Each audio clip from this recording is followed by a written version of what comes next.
Colleagues, Irvin Student here back in Toronto. I want to congratulate the first panel. It was fantastic.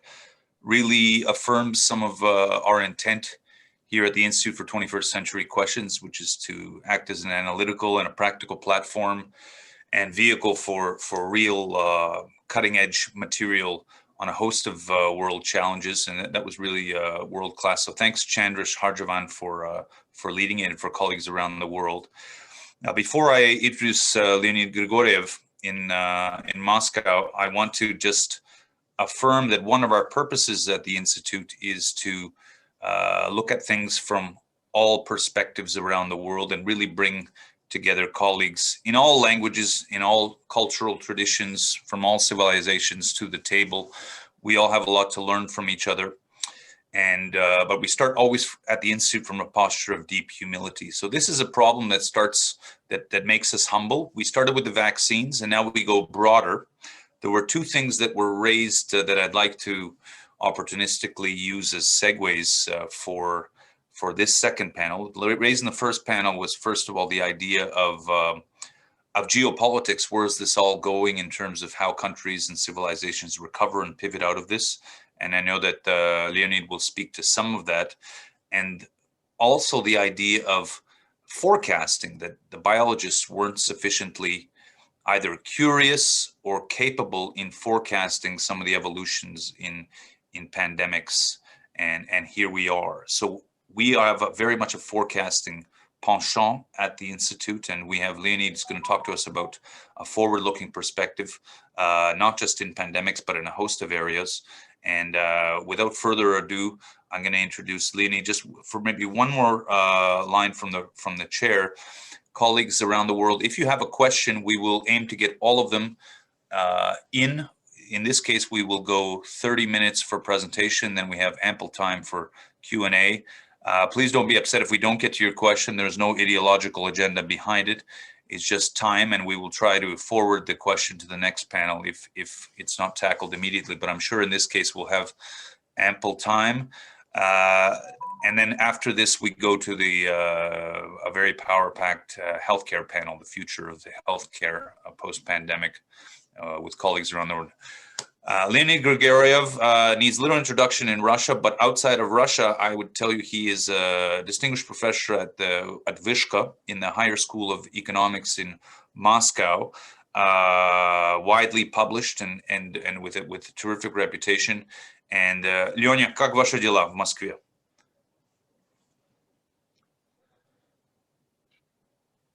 Leonid, can you hear me? Спасибо, все хорошо. Welcome everybody. I'm happy to be with you. Terrific. We're happy to have you. Leonid's going to go through a slide presentation for all of us for about 25-30 minutes, and then we'll open up to questions. I will start us off with a few questions, and then we'll open the floor. Leonya, over to you.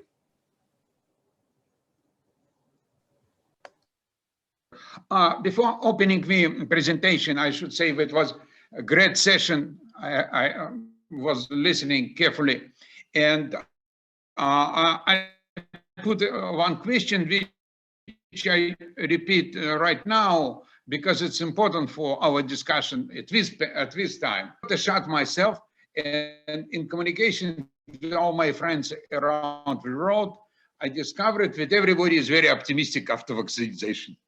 Personally optimistic for their own protection. The equation, social and global, is for how long we are protected. If doctors give us 6 months in September, or all countries, so it will be an interesting problem. But and we need to, in social implications, financial implications, and economic are huge. Now I'm opening a presentation which is mostly for convenience on information, more than text or anything like that. Just a second. Oh, that's it. My work about this recession and pandemic is permanent. First crisis I covered online was a Great Recession of 73, 75. That's my. Donya, just 1 second. We don't have your presentation up yet, so we'll wait for everyone to see. Just a second. I did it. Just a second. Is it now?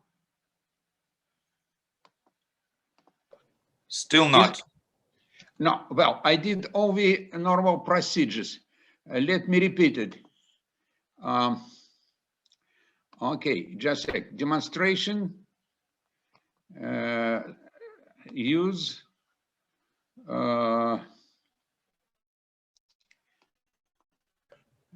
Leonid, we have the presentation. We have your presentation on our side, so we can. We have your presentation, Leonid, on our side, so we can mount it, and you can speak from that.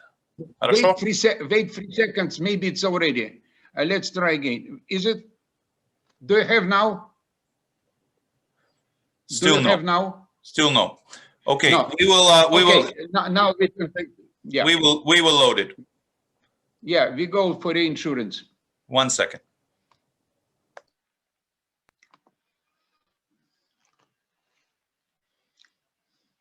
Okay, Leonid, over to you. Yeah. Now I don't see my presentation, but I probably remember.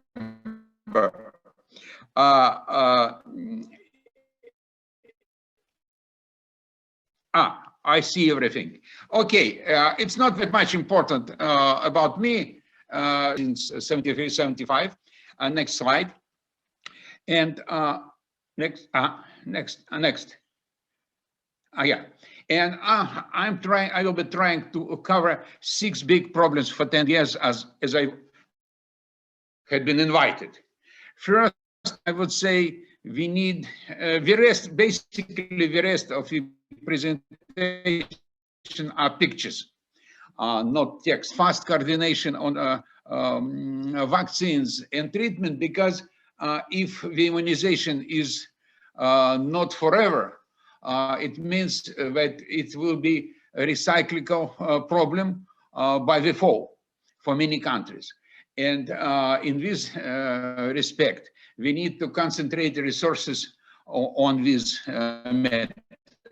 Second, quite shortly, that we do have international crisis of health systems and related to inequality, because sociologists already discovered that main problems are with countries which have pockets of dense poverty, not just poverty, because even rich countries have poverty, but dense poverty.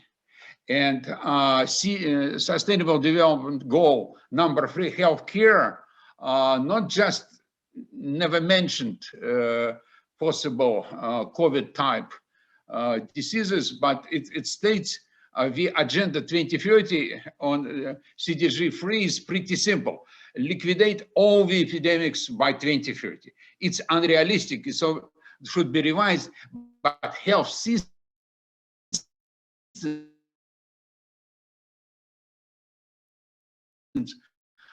should be updated. I will show you a couple of things on it. And CDG reducing inequality between countries and social inequality inside countries. That was put by in CDG.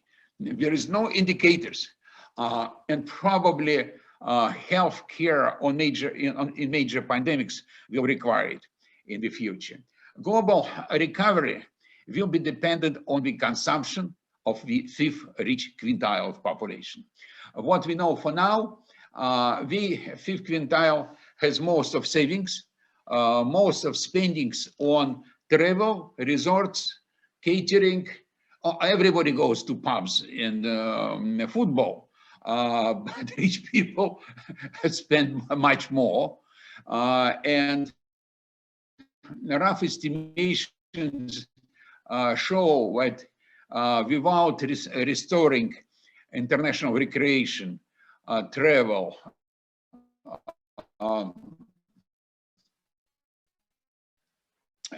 and tourism, For example, oil market losing about specific areas dependent on that. And it led to very substantial problem.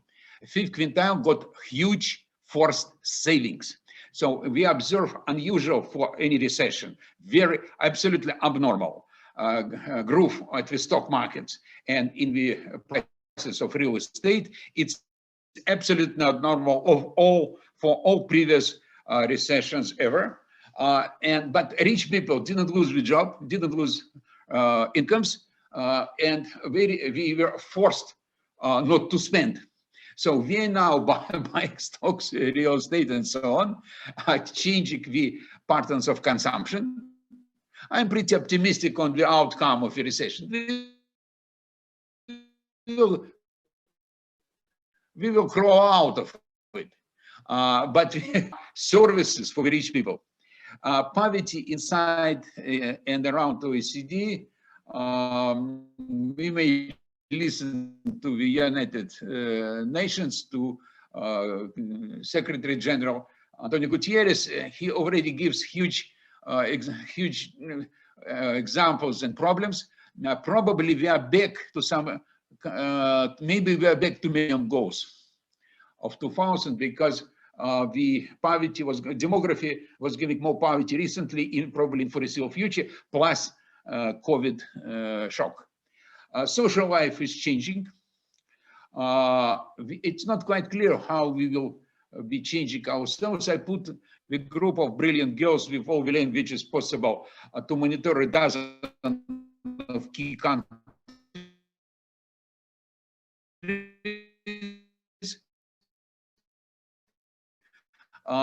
Very interesting results. But I'm coming from the social part, not from medical. What we know, but it's for poor people, unemployed, or deprived of any entertainment, mass entertainment, football, pubs. This recession is much more severe in terms of psychology. And finally, what we do about it? Money are limited. CDG is big. We have 17 objectives. And the problem, how we're financing. At the moment, we have a huge crash of classic macroeconomics, macrofinance. Central bankers and Minister of Finance doing what we would hate just a year ago. They're pouring money almost for free. It's important to support.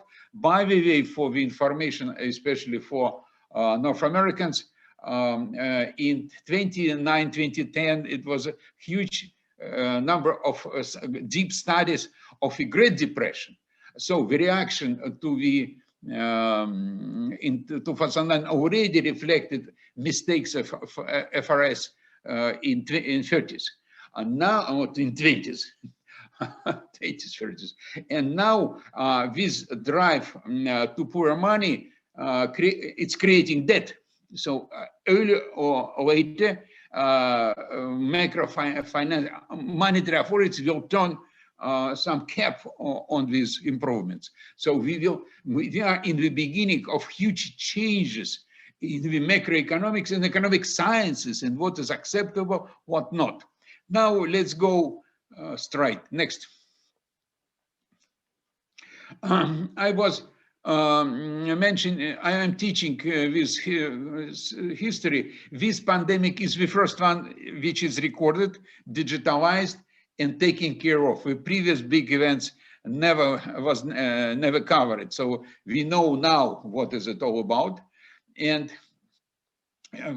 some people saying that it will be could be more viruses in the future. So we must prepare ourselves for not only for climate change. We need not only climate change prevention. We need pandemic side effects and poverty side effects dimension taken care of. And research, we need, of course, unite money and ingenuity to have good results. Next. This is pandemic of Spanish flu. A very brilliant article of Mr. Barro. It was much more deadly than current event, but it wasn't taken care of and treated. Nothing was done during the First World War. Next. This is how the current event looks like in terms of for economists. It's from IMF slide. I will use IMF and Global and World Bank slides.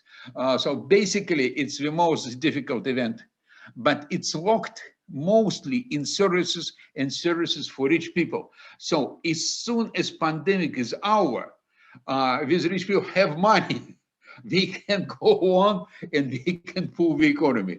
So doctors and vaccines are key to the recovery. Next. This is an infection side of as a few days ago. I would say it was absolutely pessimistic in April when European Union, Euro Commission suggested to open borders by July 1st for tourism and inside EU travel. They were wrong. Now we know it. They had good intention, but they were wrong. Practically, so we are not now at the end of pandemic. We are trying to finish it. If vaccines we use now should be treated carefully and wide enough, we have chance. But for example, the deepest decline, and next slide, deepest decline in the world for developed countries is Eurozone. Eurozone has -7 something percent of decline of GDP in 2020. And the key countries affected are Spain, Italy, and France. Just because they have huge tourism, we lost the 80 million tourists from United States, China, Russia,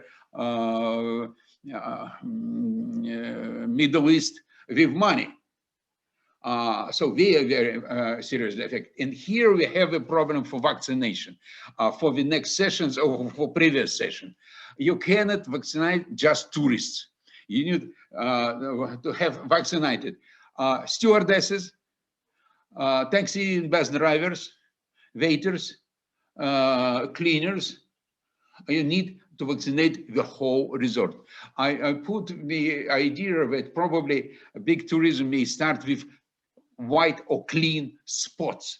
It happens already with some resorts on islands and Greek islands, but we need probably to start looking not only for recreation or pandemic or medical healthcare, we need it for economy.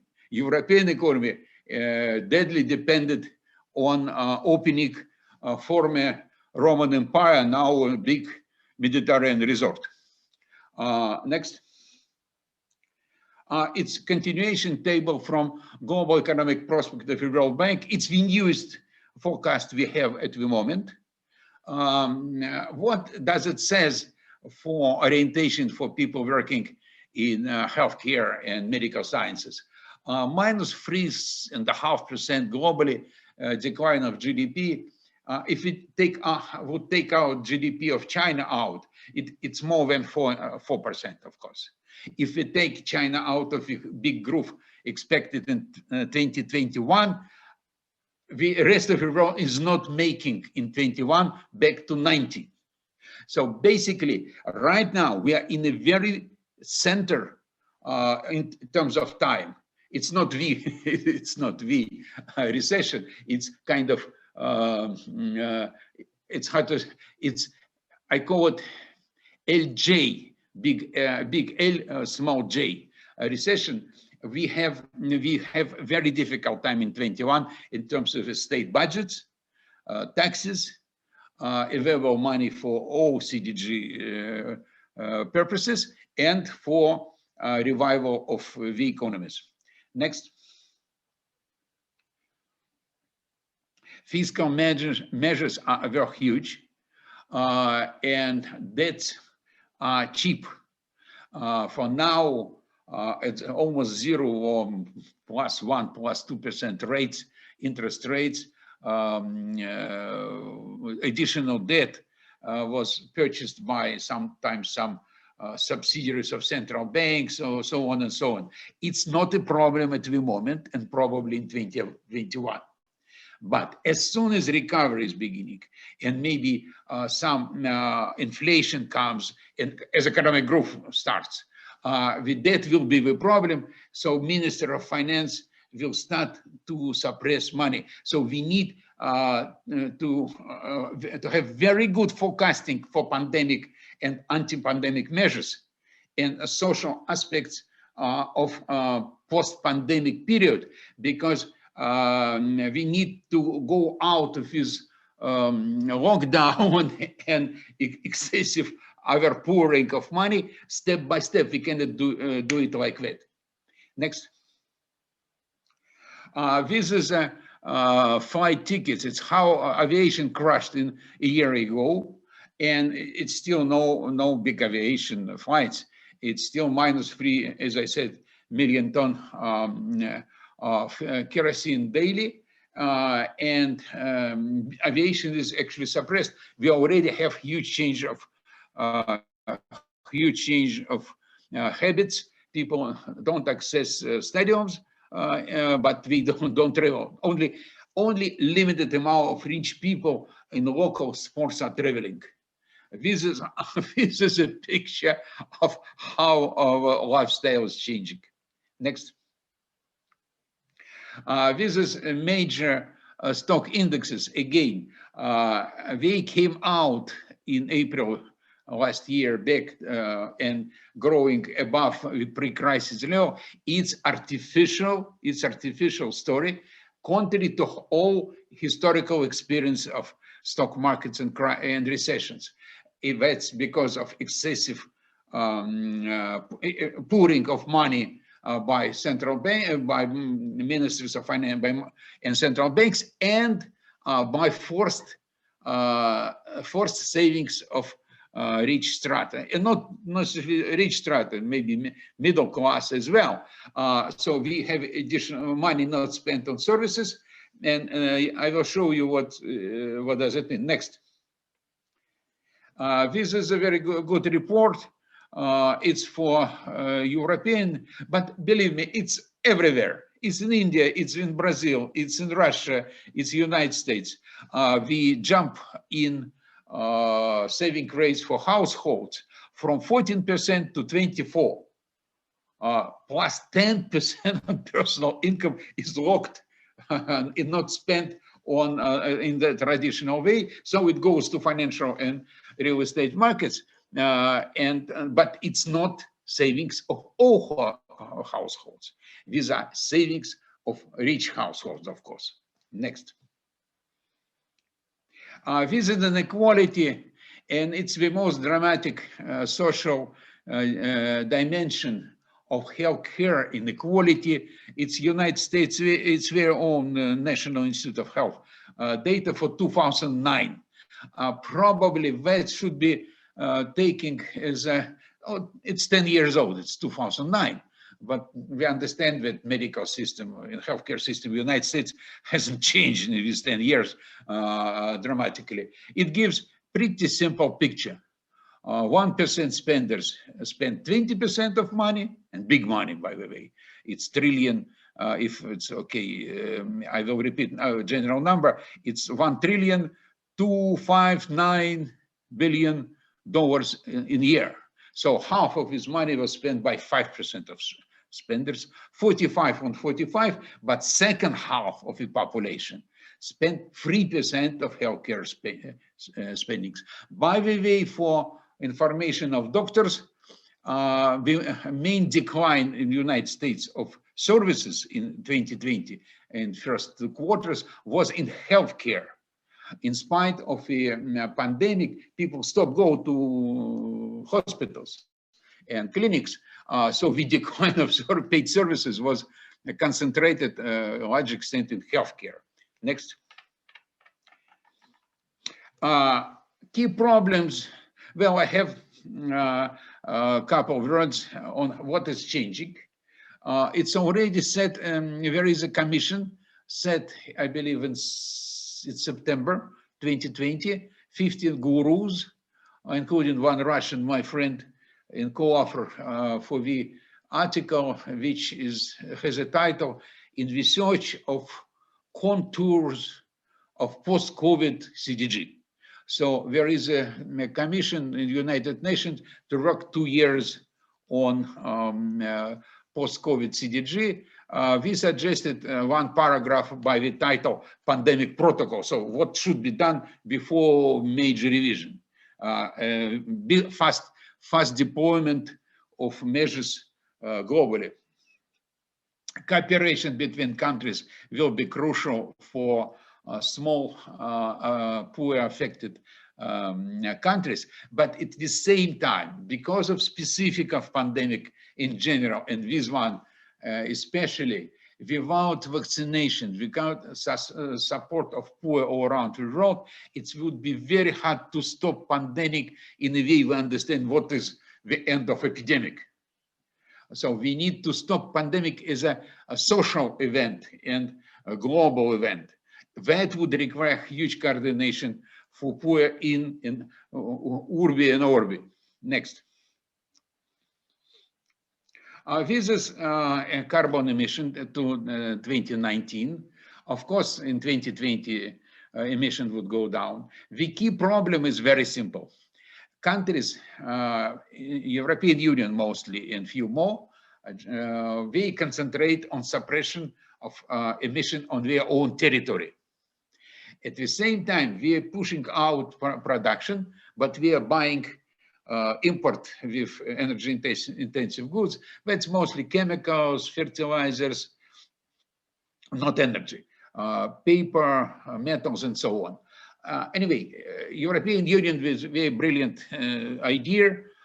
We emit only 8% of global emission, but the main growth of emission happens in non-China developing world. You have at the second slide, second line on the top. So actually having the specific of the climate change concentration of greenhouse gases, the main problem that in 17, 18, 19, in 3 years, the additional growth of emission was 1.2 billion tons of emission of gases. 1.2. Russian flat emission is 1.5. So we should do something in Russia, but at the same time, developing world without China. China is a separate story.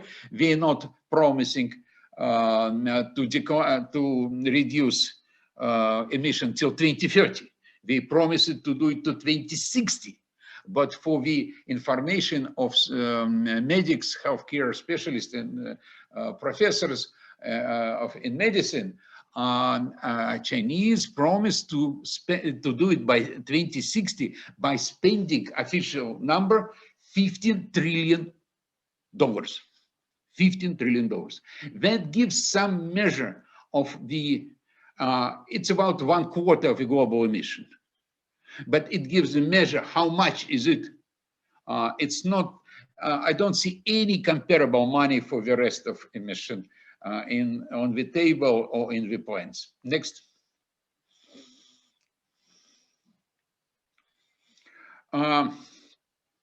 This is basically what I have said right now. We can go next. This is interceptions from Bobolev Grigoryev article published recently. I can send the article. So what we were suggesting for changes in global development, sustainable development goals. It's just a suggestion because at least for CDG10, we're not given any numbers. So we suggested to address the problem in the same way as we're talking about other important things. Next. It's a final final picture. In Russian, иди работай тряпка. Тряпка in English is rag, but it's not тряпка as a rag for cleaning tables or boots. Тряпка, it's a second meaning, means the person without character. So deprives these men of his suicidal intentions. And it's a message to the world. Go to work. I have a couple slides just as a self, it's just advertising of myself. And the second, that's my works on related issues. So if anybody interested, I can say. That's it. Leonid, большое спасибо вам. We're going to open up for questions. I will ask two serial questions and we'll open it up. You covered a lot of real estate. Leonid, first of all, let's go back in time. You covered the Crimean plague and the Spanish flu. If you look at the teleology of those two pandemics, how long did they last and how did they end? Yeah, let me start with Crimea. Forget about current Crimea. It's 1340s. Future Crimea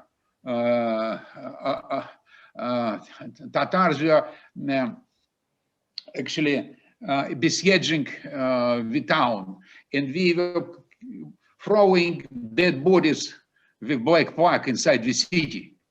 In the city were Genovese, Italians. We had this access to the sea, and we brought the plague to Europe.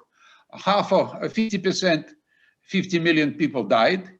It took 3 waves and 10 years. Especially vulnerable were port cities. Catalonia lost 90% of population. Big forests came back in Europe. Big animals came back. And peasants were a huge loss of peasants, end of crusades, and turning to contract farming in the United Kingdom, our laboratory of institutions. Contract farming, it was huge decline of population, but it was the cut into Malthusian trap. So it was 2 times more assets per head left. That was a result of it. It's a turning point in the European Renaissance and turning point. If you remember Decameron, most of people read Decameron. It's about that time.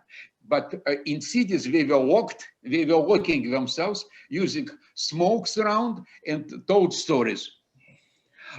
Spanish flu probably came from the United States. At least there is such theory. No accusations, but it came in about the same time into Europe when American troops arrived into the First World War in spring of 1918. It's called Spanish because only Spanish papers published about it. It was a war, and huge losses in Germany, France, and other countries were not recorded publicly. And it's died by itself. Nobody treated it. There was no separation in the trenches. There were no separation in hospitals.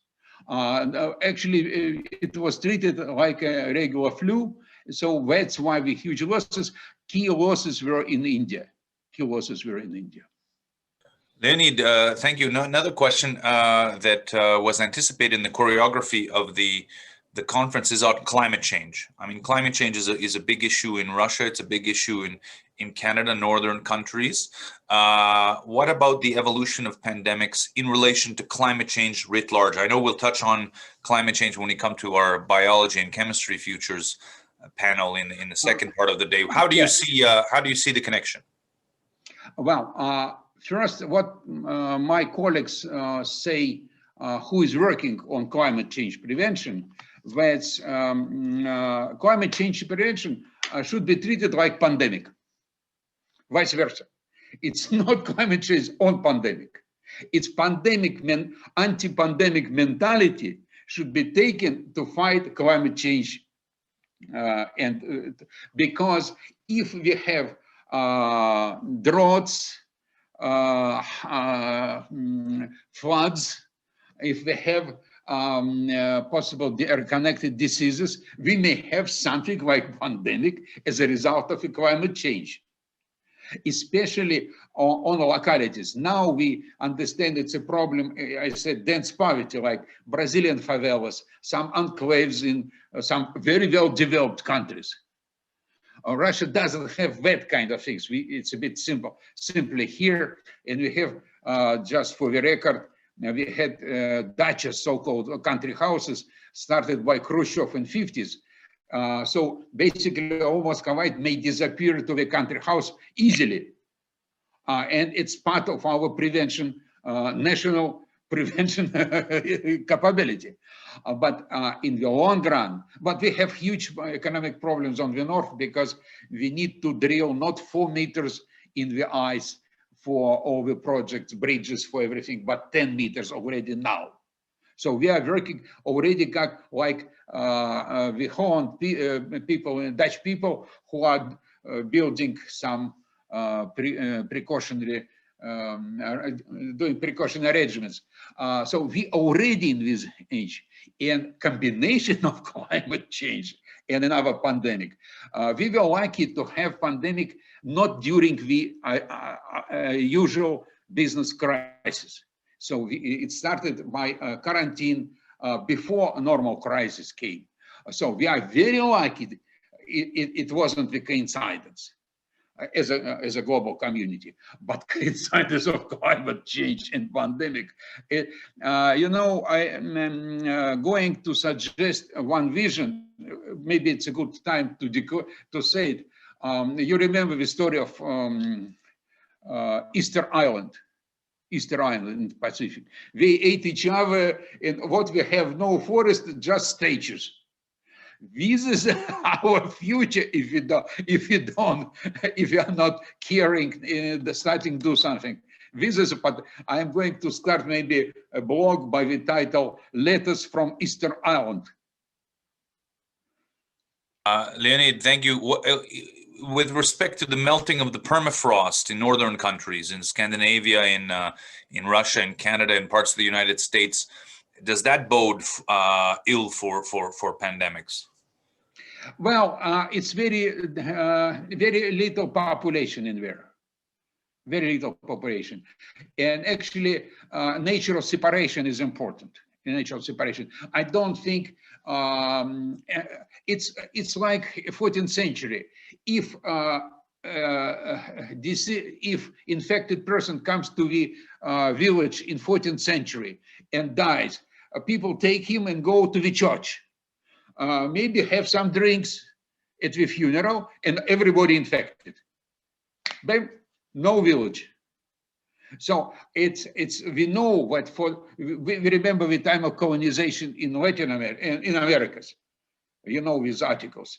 Probably it was 25 million people before Columbus came in both Americas. So that kind of very dangerous in the small communities, dense communities. Can I ask about, as a segue, Leonid, from the last panel and anticipating the next panel on healthcare, the Russian experience on Sputnik? You mentioned, I think, in one of your own questions, the panels, that you were vaccinated. What is your understanding of the genesis of the Russian vaccine and the future of Russian vaccines in relation to anticipation of future pandemics? Well, we had very bad 30 years in economics and other research, but we retained some some pockets of fundamental sciences and capabilities to invent. Time for all vaccines to develop was the same. So all vaccines are in the same situation. We have very, in terms of how public assessing not by TV or official statements, they're just naturally. People pretty happy about how they feel after vaccination. And in the combination of a light form of coronavirus infection, a light form, I have in the family or everything, in my extended family, everything. I have one loss, I have a light form of disease, and I have vaccination. Now, more or less combination of light forms outcomes with antibodies. But I spent 1 year with my daughter in scientific seclusion.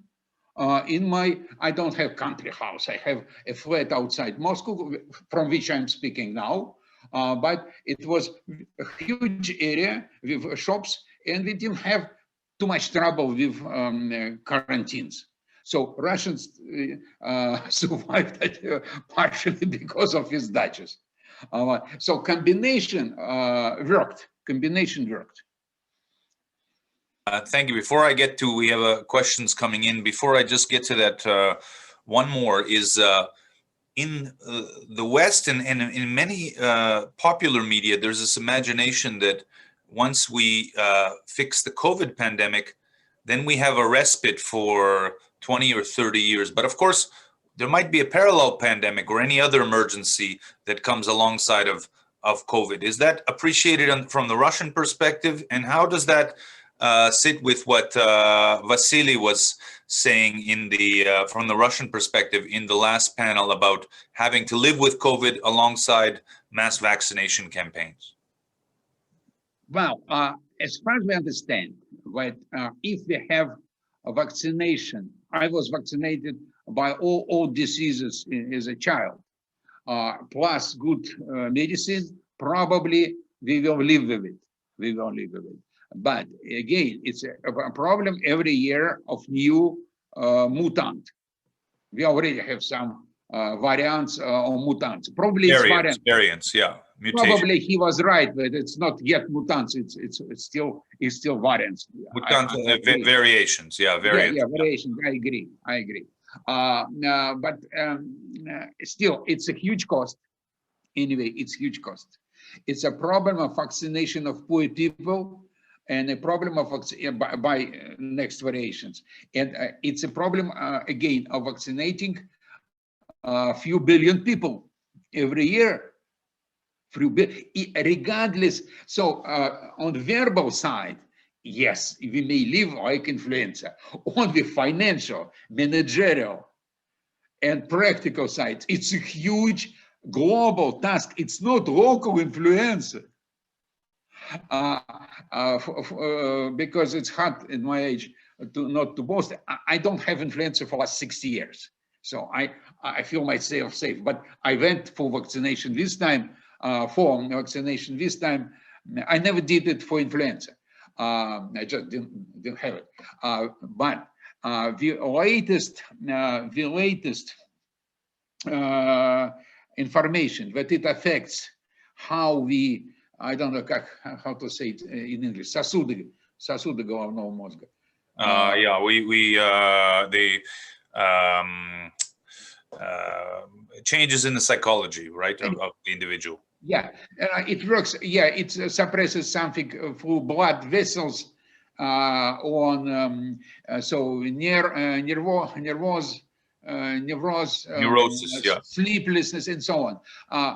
I cannot risk in my intensive work, so I went for vaccination. Probably, and we don't know how much these next mutants and variations will be dangerous. We don't know. I would put pandemic on the same foot, on the same step as climate change prevention. We need to prepare. Maybe we need the separate CDG for pandemics. We need to start doing global prevention affair. Leonid, a question from Toronto. Is there an estimated yearly cost of the pandemic condition from a global perspective? Uh, basically, you can have different approaches. If we take Barrow estimate regression article, again available. If anybody interested, I can send to you relevant information for distribution. He tried to separate the byproduct of the First World War and Spanish flu. But it takes a lot of data and time. We cannot do it now. The simplest approach, we can say these all recessions, you saw the graph, is because of pandemic and all the cost. But again, social distribution of costs is very different by countries. Inside countries, by budget, state budgets, firms, and people. And people should be treated differently. There is no people. There are people who can, with rather good financial situation, and they can afford buying things on distance. What we discover right now, that in the United States, very optimistic, by the way, in the United States, Russia, and Brazil, in the fourth quarter of 2020, we observe the resurgence of manufacturing and consumption of durables, especially in the United States, purchase of durables for recreation and entertainment plus 20% to 2019, plus 20%. Services down. It's a typical American way. If I don't have cheap labor to serve me, I buy expensive equipment. It's very natural. So we have some traces how the lifestyle and pattern of consumption may be changing. That's why I keep brilliant students. So the maximum is the whole recession is a pandemic. Leonid, последний вопрос к вам. Before we close our panel and take a quick respite before our powerful panel on the future of healthcare across the world post-pandemic, I have a question that relates to our immediate preoccupation at the Institute for 21st Century Questions. I mentioned at the outset that we have now launched a worldwide commission to educate all kids post-pandemic because there have been hundreds of millions of children ousted from all schooling around the world during the pandemic, many with no prospect of return. So they face very difficult lives. And if there were another pandemic near term or another emergency, you can imagine that would grow exponentially, potentially. What is the situation in Russia, as you see it, with schools for children? What is the posture of the society? Is it understood that they need to be prepared for the post-pandemic world, or is it still an improvisation campaign? Are the children in schools? How are they learning? Well, 1 year is a huge time, but still only 1 year. So schools in Moscow now are getting open. Universities, since February, I believe Moscow State University, some of is open.